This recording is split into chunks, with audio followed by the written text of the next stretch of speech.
Hello बच्चों, कैसे हो आप सब। आई होप आप अपने घर पर और सुरक्षित होंगे। तो जैसे कि हमें पता है आपके एग्ज़ाम अभी हो चुके हैं, है ना। तो अभी हमें क्या करना है, अभी हमें अगले अध्याय को पढ़ना है और सीखना है। अगला अध्याय कौन सा अगला अध्याय? हाँ, अगला अध्याय पाठ नंबर 4, समय की कीमत। तो आइए पढ़ते हैं। तो आइए पढ़ते हैं हमारा चौथा अध्याय, हिंदी का चौथा अध्याय, समय की कीमत। इससे पहले आप सबको क्या करना है, अपनी टेक्स्ट बुक निकालनी है, पेज नंबर 27 खोलना है, जिसमें कि आपका चौथा अध्याय होगा।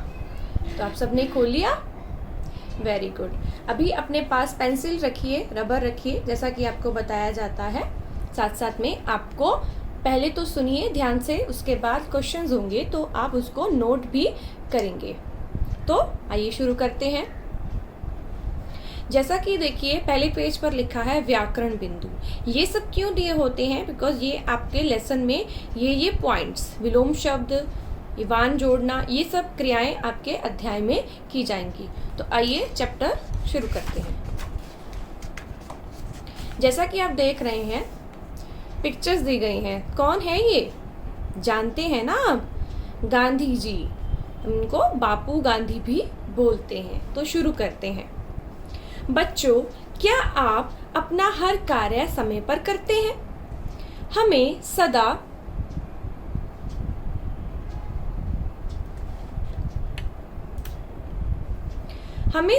अपने सभी कार्य समय पर करने चाहिए, है ना। सभी कार्य समय पर करने चाहिए ना। समय बहुत ही मूल्यवान होता है, समय कभी व्यर्थ नहीं गंवाना चाहिए। साबरमती आश्रम में गांधी जी बा यानी कि कस्तूरबा गांधी, गांधी जी की पत्नी का नाम है, और अपने अनेक कार्यकर्ताओं के साथ रहते थे। गांधी जी देश को अंग्रेजों की दास्ता से मुक्त कराने के लिए दिन रात प्रयास में लगे रहते थे। नई नई योजनाएं बनाते देशवासियों को जागृत करने के लिए गांव-गांव घूमते थे। इसमें शब्द आए हैं, देखिए लाल कलर के शब्द हैं, आपको पहले जैसे कि बताया है, ये सब हमारे हार्ड वर्ड्स हैं। कार्यकर्ता, जो साथ में कार्य करते हैं, सपोर्ट देते हैं। दास्ता, दास्ता को हम बोलते हैं गुलामी, हमने अंग्रेजों के गुलाम रहे थे ना काफी टाइम तक। मुक्त मतलब आजादी। प्रयास मतलब कोशिश। योजनाएं, योजनाएं का मतलब होता है उपाय, तरीके ढूंढना। जागृत का मतलब होता है, एक तो जागृत का मतलब होता है उठना, जैसे हम जाग के सो के उठते हैं। तो यहाँ पे जागृत का मतलब दिया है, देशवासियों को जागृत किया, सोच से उठाना। तो कंटिन्यू करते हैं। ऐसे ही एक दिन एक सभा में भाषण देने के लिए उन्हें यानी गांधी जी को 9 बजे पहुंचना था। एक दिन पहले प्रबंधक महोदय जो उस कार्यक्रम की देखभाल कर रहे थे, उनको प्रबंधक महोदय बोलते हैं। तो उन्होंने आकर कहा, बापू कल सुबह 8:30 बजे आकर हम ले जाएंगे। तो 9 बजे का प्रोग्राम है, जो भी भाषण देना है सभा में, तो 8:30 बजे हम आपको आके ले जाएंगे। गांधी जी बोले, मैं तैयार रहूंगा, तुम ठीक समय पर आ जाना। दूसरे दिन सुबह प्रतिदिन के कार्यों से निपटकर बापू 8 बजे से तैयार होकर बैठे थे। जब 8:45 संख्या में लिखा है 8:45 यानी कि 9 बजे से 15 मिनट पहले बजे तक उन्हें लेने कोई नहीं आया, तब वे परेशान हो गए। परेशान होने की बात है, डर रहता है ना कि हम लेट ना हो जाएं। तो जैसा कि मैंने बोला था, लेसन के हार्ड वर्ड्स यहाँ पे लिखे हैं, आपको ये पढ़ना है। बापू को हर काम समय पर करने की आदत थी। वे कभी किसी सभा में देर से नहीं पहुंचते थे। कुछ देर सोचने के बाद उन्होंने आश्रम की साइकिल उठाई और ठीक 9 बजे उस गांव के सभा मंच पर पहुंच गए। उधर प्रबंधक महोदय बापू को ले जाने के लिए आश्रम पहुंचे। उन्हें पता चला बापू तो जा चुके थे, लौटकर गांव पहुंचे तो देखा बापू मंच पर भाषण दे रहे थे, क्योंकि जैसे कि बताया गांधी जी को समय पर हर कार्य करने की आदत थी और हमें भी सारे कार्य समय पर ही करने चाहिए। सभा समाप्त हुई।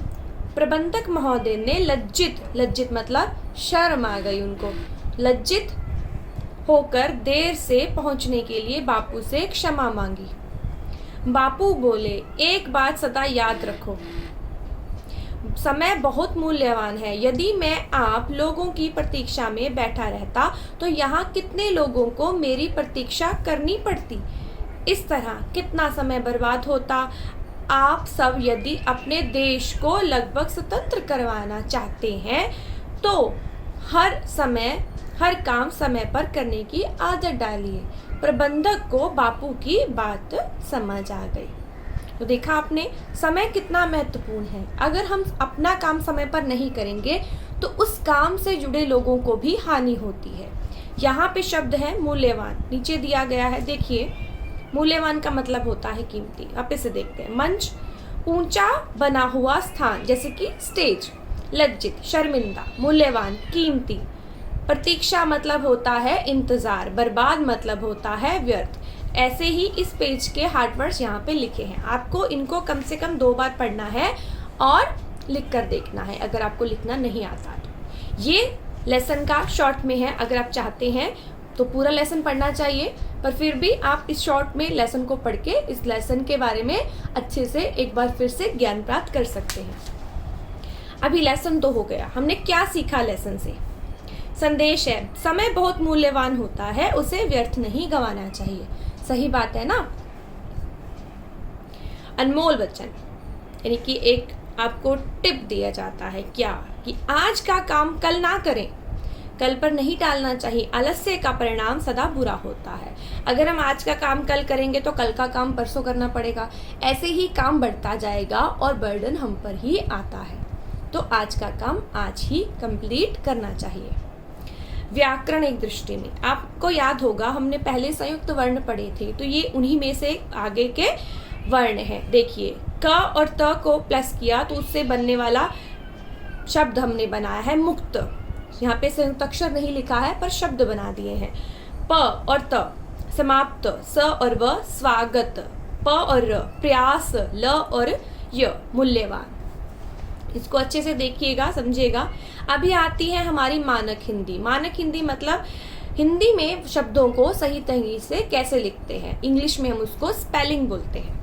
मुक्त इस प्रकार से लिखते हैं, प्रबंधक इस प्रकार से, बर्बाद, मंच। तो ये जो इस साइड में हमारे शब्द हैं वो सही तरीके से लिखे हुए स्पेलिंग, यानी कि स्पेलिंग इनकी सही है।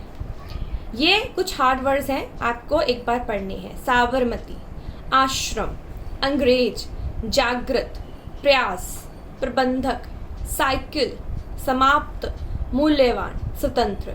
ये कम से कम 2 से 3 बार पढ़ी, और जैसा मैं पहले भी बोल चुकी हूँ, पठन और श्रुत लेखन। मैंने पढ़ दिया, आपको पढ़ना है श्रुत। आप खुद से सुनेंगे, यानी कि सुनाई देगा आपको, और बाद में लिखेंगे भी। आप किसी भी बुक में लिख सकते हैं, नोटबुक है आपके पास तो नोटबुक में लिख सकते हैं। जितने भी हार्ड वर्ड्स आप लर्न करते हो खुद से आपको नोटबुक में ही लिखने होते हैं हार्ड वर्ड्स। बाकी एक्सरसाइज आपकी टेक्स्ट बुक में कंप्लीट हो जाती है। अभी आते हैं मौखिक प्रश्न, यानी कि सिर्फ आपको बोल बोल कर याद करने हैं, लिखने नहीं है। गांधी जी गाँव गाँव क्यों घूम रहे थे? क्यों घूम रहे थे अभी हमने पढ़ा था। तो गांधी जी गाँव गाँव घूम रहे थे लोगों को जागृत करने के लिए। वापिस से बोलती हूँ, गांधी जी गांव गांव घूमते थे लोगों को जागृत करने के लिए। गांधी जी की परेशानी का कारण क्या था? तो क्या कारण था, याद है आपको? गांधी जी की परेशानी का कारण था कि वो मंच पर यानी सभा पर समय पर नहीं पहुंच पाएंगे। रीजन आपको पता है ना, क्योंकि जो लेने वाले आने वाले थे वो समय पर नहीं पहुंचे थे। इसके बाद के क्वेश्चन लिखित हैं, यानी आपको यहीं पर लिखने हैं, पेंसिल से लिखने हैं। नीचे लिखे गए प्रश्नों के उत्तर लिखें यानी कि लिखना है। क, गांधी जी कहाँ रहते थे और क्या कार्य करते थे? आपने भी पढ़ा गांधी जी कहाँ रहते थे। देखिए, प्रश्न के उत्तर भी आपके बुक में ही होते हैं। देखिए यहाँ पर आप देख रहे हैं ध्यान से। तो साबरमती आश्रम में गांधी जी बा और अपने अनेक कार्यकर्ताओं के साथ रहते। तो कहाँ रहते थे? आंसर मिल गया, साबरमती आश्रम। और क्या करते थे? दिन रात प्रयास लगे रहते थे मुक्त कराने के लिए। ठीक है, तो आपको ये पूरा तो नहीं लिखना है, जितना मैं बता रही हूँ उतना लिखना है। क्या? गांधी जी साबरमती आश्रम में रहते थे।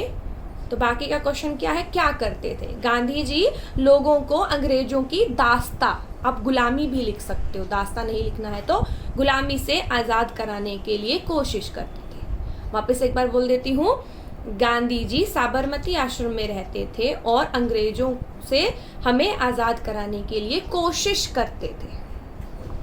गांधी जी का प्रश्न है, गांधी जी सभा में ठीक समय पर कैसे पहुंचे? गांधी जी कैसे पहुंचे थे? आपको याद होगा तो देखिए, पेज नंबर बैक पे जाएंगे तो कैसे पहुंचे थे? साइकिल से। आश्रम की साइकिल उठाई और ठीक 9 बजे सभा मंच पर पहुंच गए। तो इतना ही उत्तर है आपका। तो गांधी जी ने आश्रम की एक साइकिल उठाई और समय पर सभा मंच पर पहुंच गए। ग, प्रबंधक महोदय को गांधी जी ने क्या समझाया? तो प्रबंधक महोदय को क्या समझाया था? जैसे आपको मॉरल ऑफ द स्टोरी पता है कि कोई भी काम जो आपको निश्चित समय पर करना चाहिए, निश्चित नहीं लिखेंगे, हार्ड वर्ड लगता है तो मत लिखिएगा, इतना लिख सकते हैं कि हमें अपना कार्य समय पर करना चाहिए क्योंकि समय बहुत ही मूल्यवान होता है। इसके बाद तीसरा प्रश्न, खाली स्थान भरें। तो ये ऑप्शन दिए गए हैं जैसा कि आप पहले भी एक्सरसाइज में कर चुके हैं। गांधी जी ने, तो क्या आएगा यहाँ पे कॉलम में? गांधी जी ने डैश को डैश की दास्ता से मुक्त कराया। देश को, यहाँ पे आएगा देश को अंग्रेजों की, यहाँ पे आएगा देश फर्स्ट कॉलम में, और सेकंड कॉलम में आएगा अंग्रेजों की दास्ता से मुक्त कराएं। ध्यान से सुनिएगा और देखिएगा, फिर ही आंसर लिखिएगा। ख, भाषण देने के लिए सभा में बजे पहुंचे। कितने बजे पहुंचे? 9 बजे पहुंचे। ग, बापू को हर काम पर करने की आदत थी। किस पर करने की आदत थी? समय। घ, प्रबंधक महोदय ने देर से पहुंचने के लिए क्या किया? मांगी। क्या मांगी? क्षमा मांगी। ड, समय बहुत डैश है। क्या है? मूल्यवान। इस प्रकार से आपको पहले सुनिएगा ध्यान से, फिर आंसर कीजिएगा। नेक्स्ट पेज पर 32 पेज पर आते हैं। प्रश्न नंबर 4, सही उत्तर चुने। आपको ये ऑप्शंस में से सही चुनना है, जैसे अभी आपने एग्जाम में किया ना, जस्ट टिक करना है। क, साबरमती आश्रम में गांधी जी रहते थे। किन के साथ? व्यापारियों के साथ, कार्यकर्ताओं के साथ, या राजनीतिज्ञों के साथ? सेकेंड ऑप्शन, कार्यकर्ताओं के साथ। बापू को काम करने की आदत थी। देर से, समय से, फुर्सत से? सेकेंड ऑप्शन, समय से। इसके बाद मूल्य परक प्रश्न, यानी कि आपकी जानकारी के लिए ग्रामर रिलेटेड क्वेश्चन है यहाँ पे। शब्दावली। पहला प्रश्न, दिए गए शब्दों का विलोम शब्द छांट के लिखिए। पहले भी आई थिंक मैं बता चुकी हूँ आपको, विलोम मतलब होता है ऑपोजिट। जैसे कि देश, देश यानी कि हमारा देश का ऑपोजिट क्या होगा? यहाँ पे लिखे हैं, देखो क्लॉक में लिखे हुए हैं ना, बनी हुई है पिक्चर। तो देश का ऑपोजिट होता है विदेश। यहाँ पर लिख देती हूँ आपको, ऐसे ही अपनी टेक्स्ट बुक में यहाँ पर पेंसिल से लिखना है। देश का होता है विदेश, ऑपोजिट मतलब विलोम। ख, सुबह, सुबह का क्या होगा ऑपोजिट? शाम। ग, समाप्त, समाप्त यानी खत्म हो गया, तो खत्म का ऑपोजिट क्या होता है? स्टार्टिंग यानी कि प्रारंभ। घ, मूल्यवान, मूल्यवान मतलब कीमती, और ऑपोजिट क्या होगा? जिसका कोई प्राइस नहीं होता, मतलब प्राइसलेस। तो यहाँ पे हो गया मूल्यहीन, मूल्यवान का मूल्यहीन। वापस से बोल देती हूँ, देश का विदेश, यहाँ पे लिखा है, सुबह का शाम, समाप्त का प्रारंभ, मूल्यवान का मूल्यहीन। अभी आते हैं सेकंड प्रश्न की ओर। दिए गए शब्दों के साथ वान प्रत्यय जोड़कर नए शब्द बनाएं। वान प्रत्यय, प्रत्यय क्या होता है? यहाँ पे देखिए, मूल्य ये एक शब्द है, इसके बाद हमने एक शब्द और ऐड कर दिया, तो ये बाद वाला शब्द हम जब दोनों को मिलाते हैं तो ये हमारा प्रत्यय कहलाता है। हमें क्या करना है? सभी शब्दों के साथ जो अलग अलग है एक ही शब्द वान सब में मिलाना है, और उसके बाद यहाँ पे देखो आपकी बुक में लिखा है, एक शब्द नया शब्द बन गया।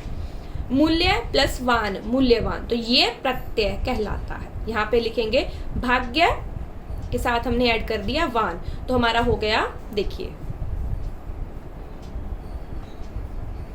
भाग्यवान, हमारा शब्द हो गया भाग्यवान। ऐसे ही गाड़ी के साथ लगाएंगे गाड़ी, वान, यहाँ पे बन जाएगा गाड़ीवान। धन के साथ वान, धनवान। रूप के साथ वान लगाएंगे तो रूपवान। कोशिश कीजिए, बहुत ही इजी हो जाएगा। जब आप कोशिश करते हैं तो उसका हल जरूर निकलता है। इसके बाद हमारे प्रश्न आते हैं भाषा बोध के। देखिए, फर्स्ट, उचित शब्दों से वाक्य पूर्ण करें। यहाँ पे ऑप्शन दिया है, दोनों ही ऑप्शन सही हैं, दोनों ही फिल करने हैं, बट सही जगह पर फिल करने हैं। आइए देखते हैं। क, गांधी जी ने कहा कि, ये तो आपको पता है दोनों जगह पे की आएगा, पर कौन सा वाला की सही है सही जगह पर? देखो, मात्राओं का डिफरेंस है, मात्राओं के साथ साथ इनके मीनिंग में भी डिफरेंस होता है। ये आप अगली कक्षाओं में सीखेंगे इनके डिफरेंस को। अभी के लिए आप ये जान लीजिए कि यहाँ पे कौन सा वाला की आएगा। गांधी जी ने कहा कि, छोटी मात्रा वाला, यानी कि इस प्रकार से कि, समय की, यहाँ पे बड़ी की आएगी, महत्ता जानू, इसी प्रकार से आपको लिखना है। ख, बापू गांव की, यहाँ पे ब्लैंक है, और दोनों में और आएगा। कौन सा वाला आएगा? गांव, बापू गांव की ओर, यानी कि जिसमें कि ओ की मात्रा, छोटे ओ की मात्रा है। चल पड़े, और यहाँ पे और आएगा, यानी कि एंड। और प्रबंधक महोदय पहुंच नहीं सके, इस प्रकार से आपको लिखना है। ग, ब्लैंक है, ईश्वर तू बड़ा दयालु, आपको पता है क्या आएगा? हे ईश्वर, यहाँ पे एक मात्रा है, छोटा ए की मात्रा आएगी। हे ईश्वर तू बड़ा दयालु है। देखो, प्रोनाउंसिएशन में भी डिफरेंस है।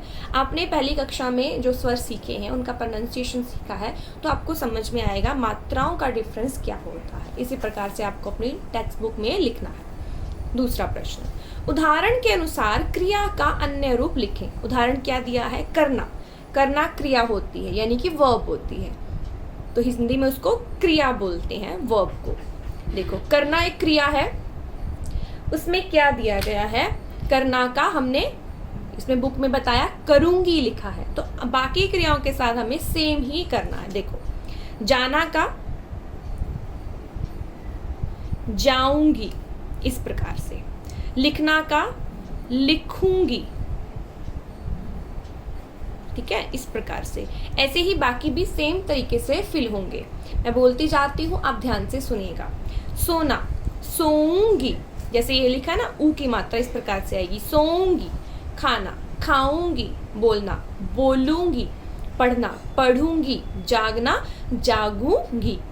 इसी प्रकार से आपको ये सारे एक्सरसाइज खुद ही करनी है, इसमें अपने पेरेंट्स की हेल्प नहीं लेनी है, बिकॉज हम समझा रहे हैं आपको। जो भी डाउट होगा आपका बाद में क्लियर हो जाएगा। कोशिश कीजिए सभी खुद करने की। इसके बाद हमारी एक कविता है, बहुत अच्छी कविता है, पठन हेतु। इसमें क्या करना है, जैसे मैं पढ़ा रही हूँ आपको, वैसे ही आपको कम से कम 2 बार रीड करना है। इसमें आपकी रीडिंग हैबिट जो है वो डेवलप होती है। तो शुरू करते हैं। पठन हेतु टॉपिक है रानी बिटिया। रानी बिटिया चली घूमने, दिल्ली से आगे बढ़, चलते चलते चलते चलते पहुंच गई चंडीगढ़। देखो, राइमिंग्स भी है ना, बर्ड, चंडीगढ़, है ना। वापस से पढ़ते हैं। रानी बिटिया चली घूमने, दिल्ली से आगे बढ़, चलते चलते चलते चलते पहुंच गई चंडीगढ़। चंडीगढ़ से जयपुर पहुंची, जयपुर से रामेश्वरम, रामेश्वरम से चलते चलते लौट चली आई घर। माँ ने पूछा रानी बिटिया कहाँ गई थी बाहर। बिटिया बोली, कहीं नहीं माँ, मैं थी घर के अंदर। घर के अंदर, रानी बिटिया मैंने ढूंढा पर तुम नहीं थी घर के अंदर। नहीं नहीं माँ, सच कहती हूँ, भारत ही है मेरा घर। तो आपको इसका मीनिंग समझा? पूरा भारत हमारा एक घर की तरह है। हम चाहे अलग अलग जगहों पे रहते हैं, पर है तो एक ही घर ना, यानी कि एक ही देश ना। तो आपको ये कम से कम 2 बार रीड कीजिए, आपकी रीडिंग हैबिट्स बहुत सुधर जाएंगी। तो जैसा कि मैंने बोला, हमारे 4th लेसन की पूरी एक्सरसाइज कंप्लीट कीजिए। हार्ड वर्ड जितने भी हैं नोटबुक में लिखने हैं, वापस से बता देती हूँ। और जो भी एक्सरसाइज अभी हमने की है वो आपको इसी टेक्स्ट बुक में ही करनी है। धन्यवाद।